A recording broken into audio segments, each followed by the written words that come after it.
Coping is accepting that anxiety is a part of your life and that it will forever control you. Whereas conquering is recognizing that you can control anxiety.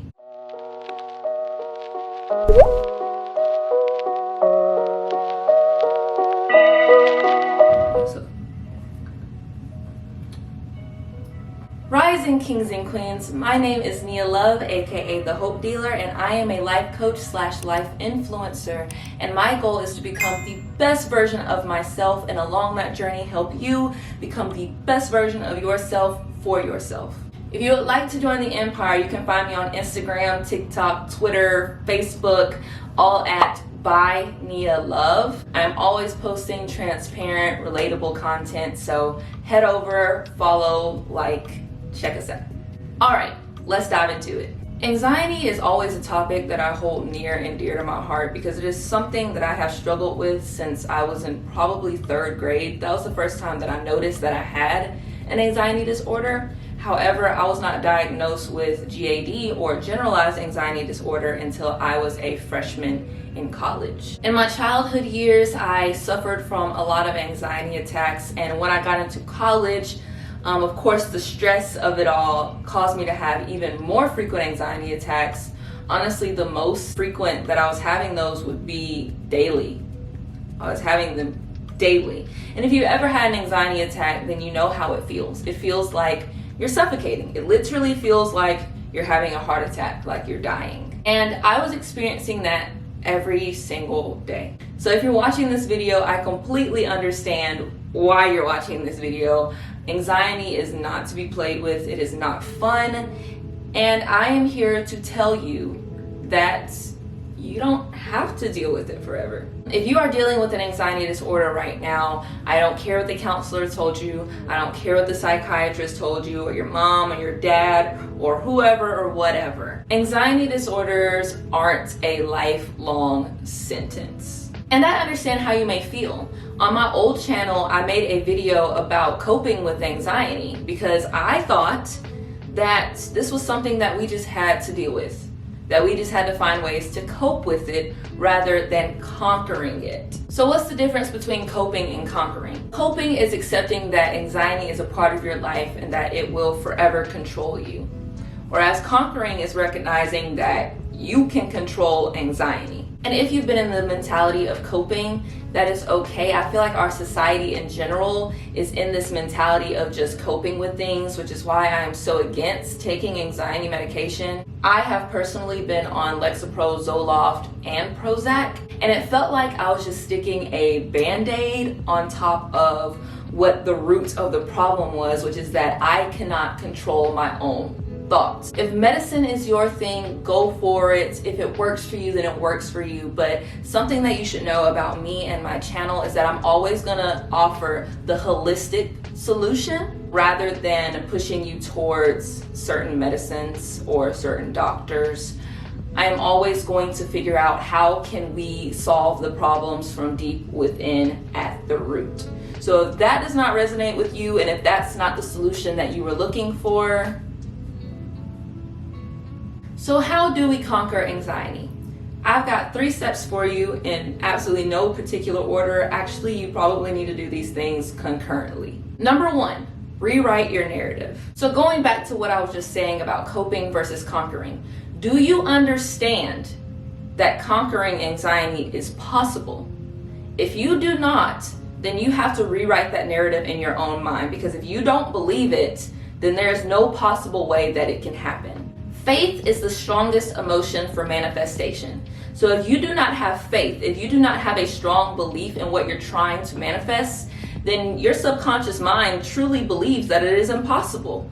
Therefore, it cannot manifest. And if you think about anxiety specifically, anxiety is fear. What is the opposite of fear? Faith. So faith is going to be your strongest warrior in the fight against anxiety. So are you affirming yourself? Are you telling yourself daily, minutely, hourly, secondly, that this is conquerable and that you are conquering your anxiety right here, right now? If not, then I need you to write out some affirmations for yourself. And I know there's this terrible stigma against affirmations, but the thing is that they work. Whatever you tell yourself over and over and over again, you will start to believe. Think about everything that you've ever been taught as a child.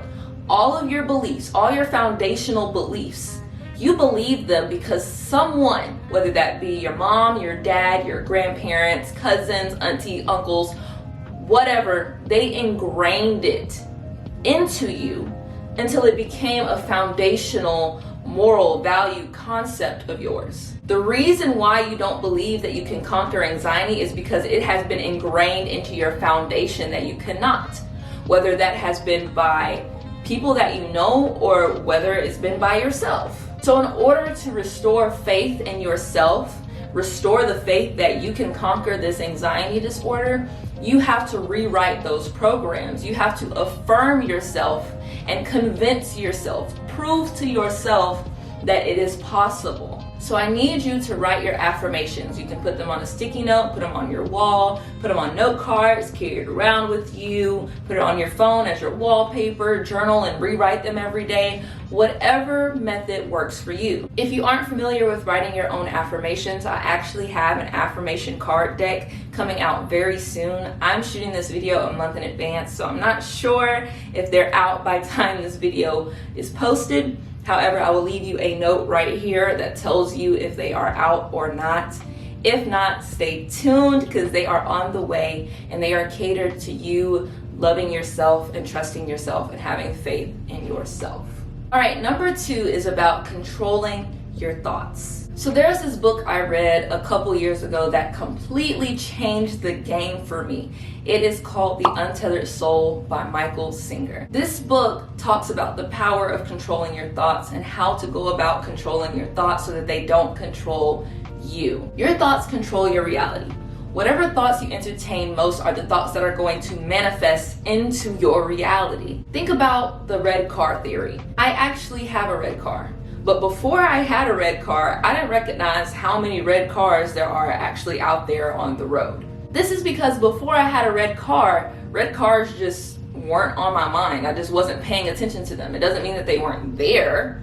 I just wasn't paying attention to them. The same thing is the case for the positive things that can happen in your life. If you are so focused on the negative thoughts and you are more so noticing the negative things, then you aren't even going to recognize the good and the positive things that are happening in your life. It's all about changing your perspective. You have the power to control your perspective, which then reflects on your reality. So a skill that we have to develop is creating a mental filter. So you probably don't even notice most of the thoughts that run through your head, because we just allow them to run rampant. We just allow our thoughts to do whatever. Especially with an anxiety disorder. It could feel like we're having millions of thoughts in just 1 second, and it's like a fast moving highway, and we just feel like we're in the middle of it getting hit. So instead of being a pedestrian, how do we become the traffic director instead? How do we put up a toll booth to where we get to control which thoughts go through and which thoughts are stopped at the gate? So first of all, we have to learn how to break negative trains of thought. So something that greatly helped me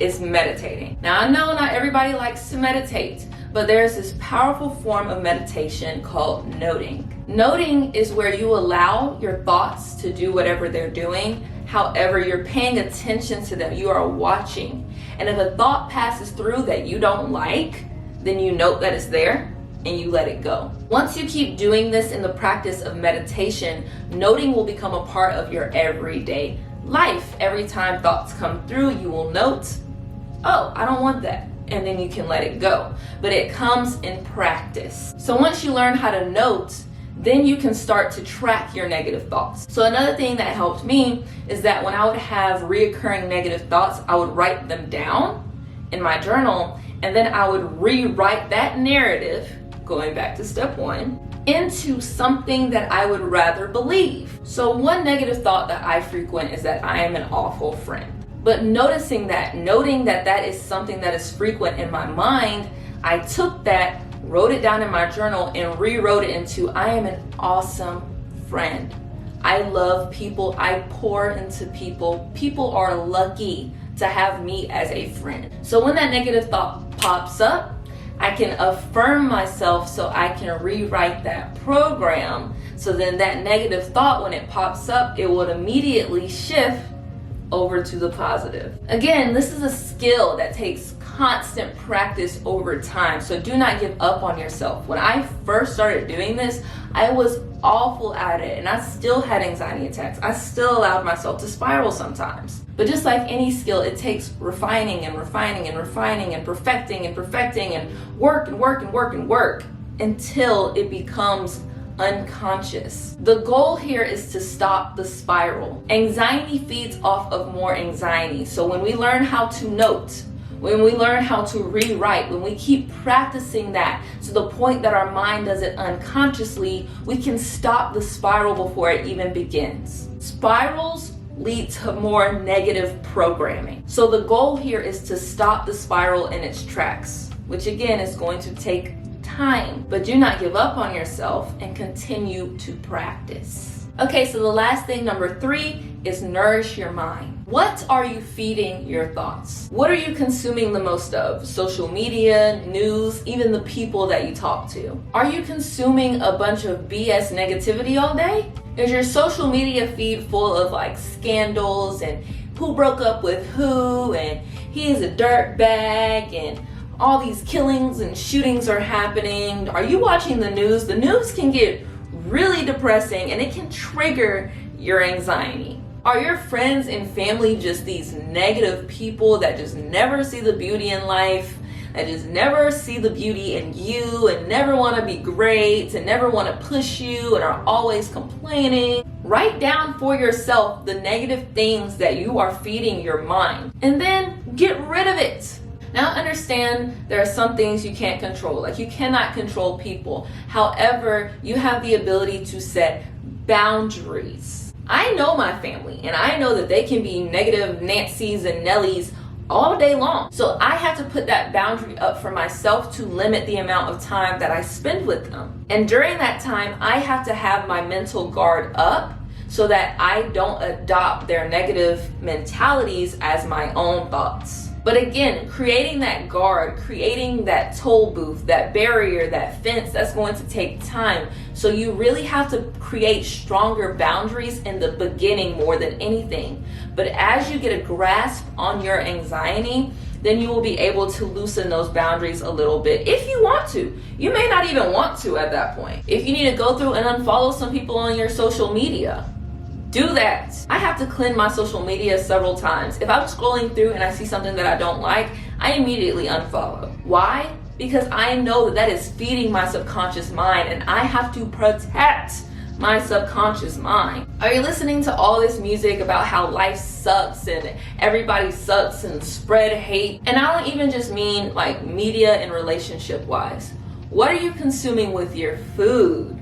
Now, I am always going to gear towards the more plant-based route at all times. I am human.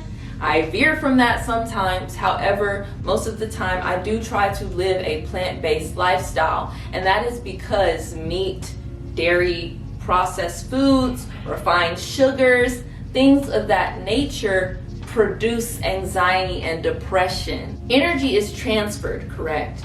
So when you are eating meat, when you are eating these dairy products that come from animals, you are also eating their energy. And I don't know if you've seen those videos with how the cows and the chickens and the pigs are treated, but I'm sure you don't want to consume that energy. Now I know not everybody wants to adopt a plant-based lifestyle, but even if you don't go full plant-based, how can we limit the amount of refined sugars, fried foods, meat and dairy products that we are consuming, because too much of that will affect our mental health. I noticed when I transitioned into a more plant-based lifestyle 2 years ago that I had so much more energy. And when you have energy, it is easier to control your thoughts. It is easier to rewrite your programs when you have the mental energy to do so, because your anxiety isn't feeding off of all of that negative food that you're eating. Also, if you're into herbs, I love my tea. I'm actually drinking raspberry leaf tea now because I am on my lady time. And if you did not know,